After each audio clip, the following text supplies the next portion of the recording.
Forum held on the 21st of September 2023. I can see that we have present Councillor Buchanan and Councillor Dewar. I have apologies from Councillor Ferguson, but Councillor Frame has joined and is acting as a substitute. Also present today are Councillors Gowland and Keat. I have apologies from Councillor Lockhart. Also present today is Councillor Mars. I have apologies from Councillor McAdams, but Councillor Kerr has joined and is acting as a substitute. Also present today is Councillor Nugent. We have a number of officers present, and with that, I'll pass you back to the Chair to commence today's business. Thank you, Chair. Thank you, Elizabeth Ann. Thank you, Elizabeth Ann. Moving to item 1, any declarations of interest? I'm not seeing any hands. No hands. Thank you. Moving on to item 2, the minutes of the previous meeting. I would move them as a true and accurate record. If I could seek a seconder for that, please.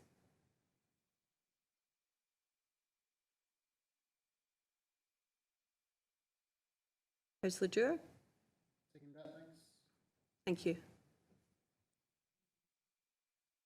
Okay, any matters arising from the minutes?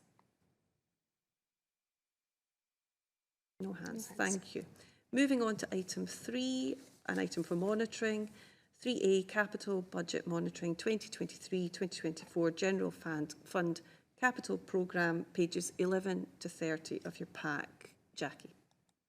Thank you, Chair. So the first paper today is on our capital budget monitoring. This is to the 11th of August this year, and this paper is for our general fund. If I take you to section 4 of the report, we're reporting that our capital programme for the year totals just under £80.3 million. That includes adjustments to the programme that were agreed by Executive Committee last week, and they're detailed in Appendix A, and we'll cover those in a second. The main reason for the adjustments that were approved at Executive Committee are covered at section 4.2 and 4.3, and they relate to profiling adjustments around City Deal projects and also around funding from Strathclyde Passenger Transport in relation to the park and ride at Hairmire Station. They're offset by additional project funding awarded primarily from the Scottish Government's Regeneration Capital Grant Fund of just under £1 million and Shared Prosperity Fund money of £340,000. At section 4.7, we're reporting that the spend to the 11th of August was £14.6 million. There's reference there to it being slightly behind where we expect it to be, and that's in relation to the new Wooddean Early Learning Centre at Bothwell. That is still scheduled to be handed over by the November 23 date, as previously advised. If we go to the appendices, on page 14, these are the adjustments that I mentioned a second ago that were agreed by the Executive Committee, and they're there over the next 2 pages. So you can see additional monies coming in for Carnwath Community and Business Hub. There is the project in relation to Carluke High Mill Community Facility, and again, additional monies in relation to that, and also works that will take place at Tact Hall, Blantyre. The SPT funding for Hairmire's Park and Ride is covered at the bottom of page 14, and reporting that the funding that will remain within the programme will allow the spend that is made this year in relation to planning applications and tender and contract documents to be covered. Bids for future years' funding will be submitted to SPT to allow the project to progress in future years. At the top of page 15, there's an adjustment in relation to the profiling of spend expected at Stewartfield Way. And also there's another City Deal project in relation to Lanark Road signalisation, where the timing of that project will now fall into partly into the next financial year, just reflecting the fact that the successful contractor withdrew and we've had to rely on our second place contractor and the timescales that contractor can operate to.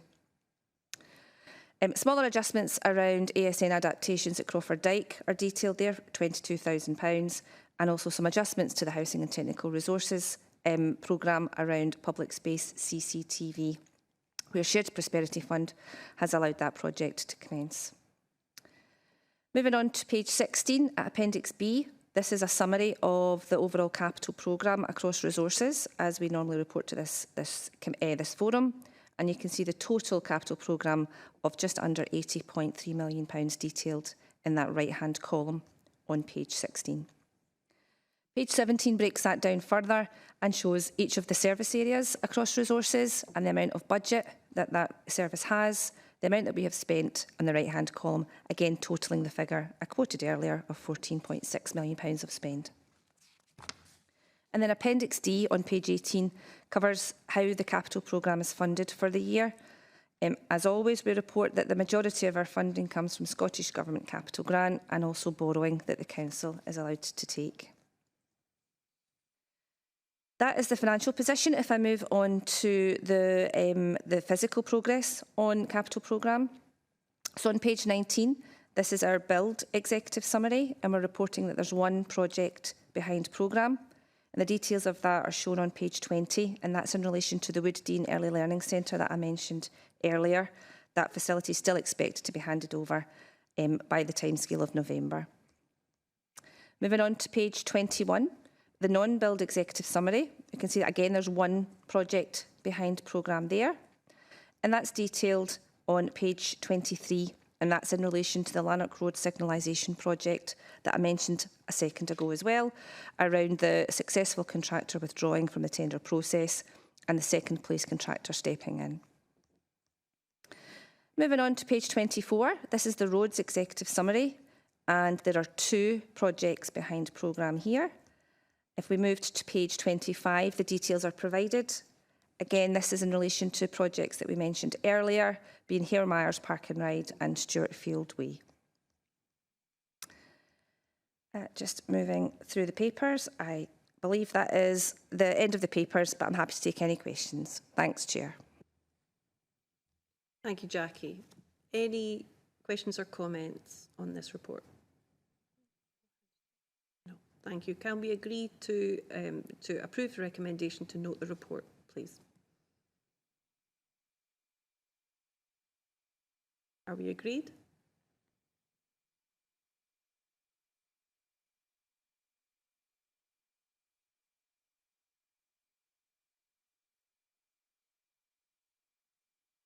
Councillor Dewar.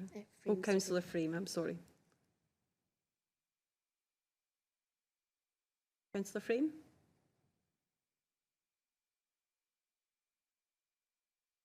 Could you ask Councillor Frame or Dewar to request to speak again? I know Councillor Frame had been experiencing some issues. That's fine. Councillor Frame, Councillor Dewar, if you are able to request to speak again. Councillor Frame?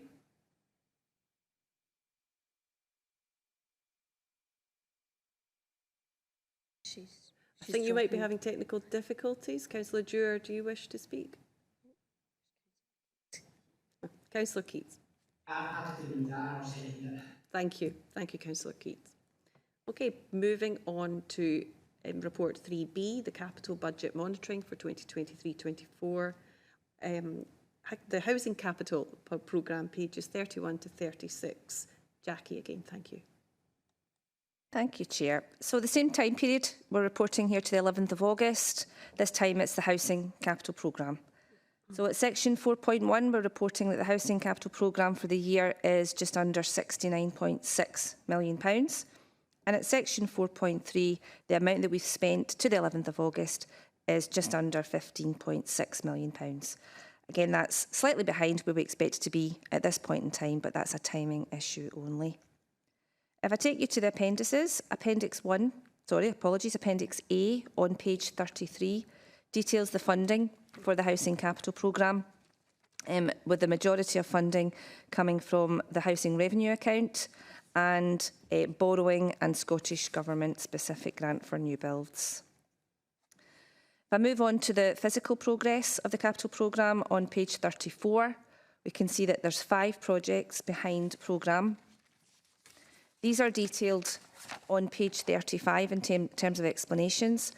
Housing and Technical Resources have provided me with an update on each of those, and I would report that for Glebe Gardens, the feasibility is now complete, and that is with the client to review. In terms of Rorison Place, the works are now on site and due to complete this week, weather permitting.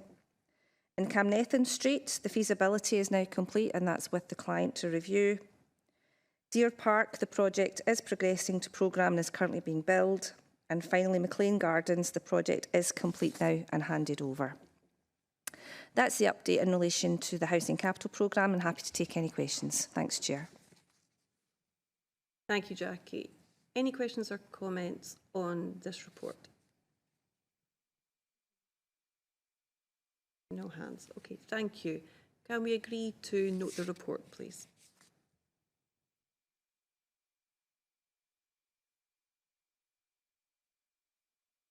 Councillor Gate. Happy to agree that. Thank you, Councillor Gate. Moving on to item 4, the Revenue Budget Monitoring 2023-24, pages 37 to 42 of your pack. Jackie. Thank you, Chair.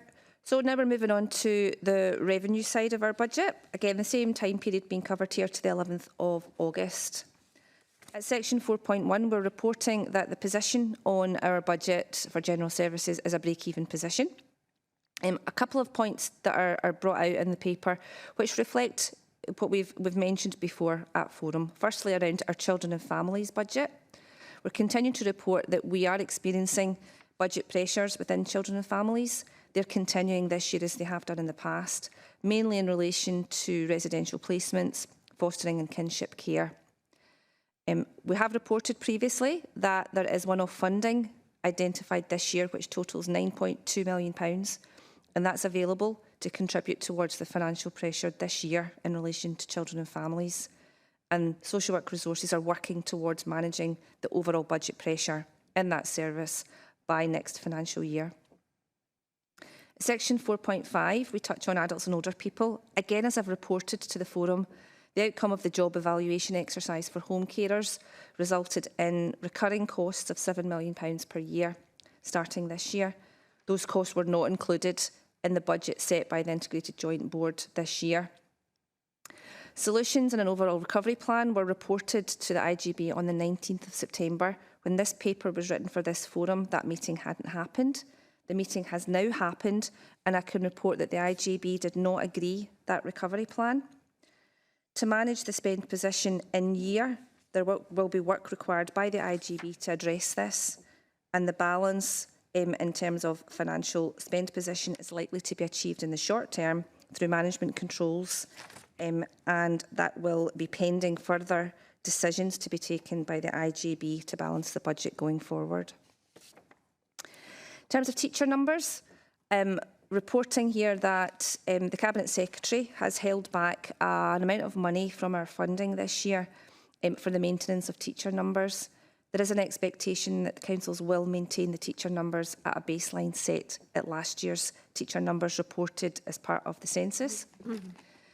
When councils provide that assurance that they've maintained teacher numbers and pupil support numbers at last year's level, the funding would be released, and for the council that amounts to £2.9 million.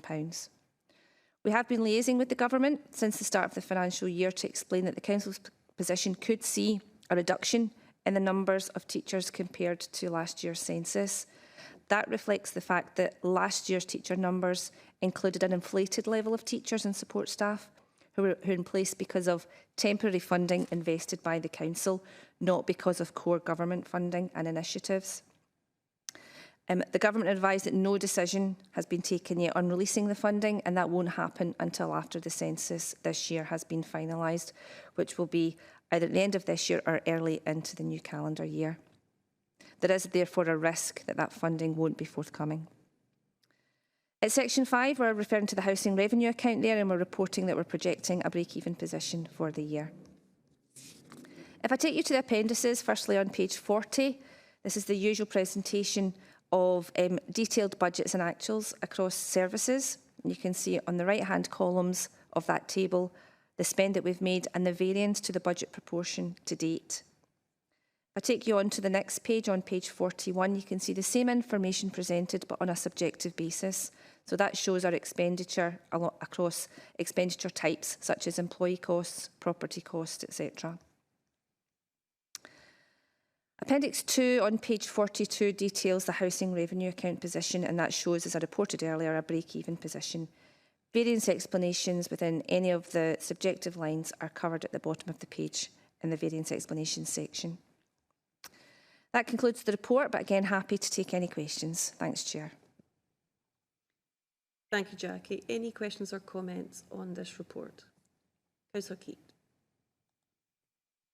Quick one, Chair. The £2.9 million that we're waiting from the Scottish Government, obviously that's a sizable amount of money, which would have a considerable impact, obviously, on education resources. I'm probably asking you to have a bit of a crystal ball here, but are we any idea the likelihood is, in terms of receiving that money, from a political perspective, surely it would be a bit of a disastrous move from the Scottish Government to withhold that money to local government. So my question is probably likelihood. Is there any idea or any indication that we will get the money, or is that probably a case up for discussion? Thank you, Chair. Jackie. Thank you. You're right, we don't have a crystal ball. We have been told that no decision will be taken until after the census has concluded. We are working on the census at the moment. So at the moment, we can't confirm or otherwise whether we will meet the target that has been set. So unfortunately, I can't advise on when or if we will know if that funding's coming. What we wanted to do as part of this paper was just to highlight that that is a risk. We would, of course, be hopeful that that money would be forthcoming in due course. Thanks. Any other questions or comments? Other hands, Chair. Thank you. Can we agree to note the contents of the report?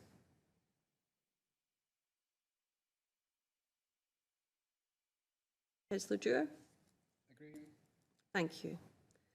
Moving on to item 5, the Revenue Budget Monitoring 2023. Got two, no, oh, no, sorry. No, apologies. Moving on to item 5, the Revenue Budget Monitoring 2023-24 Detailed Resource Analysis, pages 43 to 80 of your pack. Jackie. Thank you, Chair. So this is now the detailed analysis of our budget and spend, again to the period of the 11th of August. As we normally do, I'll pick each resource separately and we can ask if there's any questions at that point before we move on to the next resource. So the first resource is on page 45, and that's Community and Enterprise Resources. There is a summary on page 45 which shows the budget for the resource and each of the service departments within that resource. And you can see the second column from the right shows the actual spend to the 11th of August at £40.979 million. The right-hand column shows that overall there are no, there's a break-even position for that resource. There are variances within individual service departments. Moving on to page 46, these are the list of our variance analysis throughout the services, broken down over subjective headings. As always, any new variances are marked by being underlined within those pages. From page 46 on to page 48, those variances are detailed there for you. I'm happy to take any questions on Community and Enterprise, though, Chair. Thank you. Thank you. For Community and Enterprise, any questions or comments? Okay, thank you. Shall we move on to the next section? Thank you, Chair. So the next resource is Education Resources, and that starts on page 51. Again, the summary table shows actual spend of £152.8 million and a break-even position as at the 11th of August. Page 52 shows the explanations to any variances that we have within the resource. There are no new variances highlighted since the last report.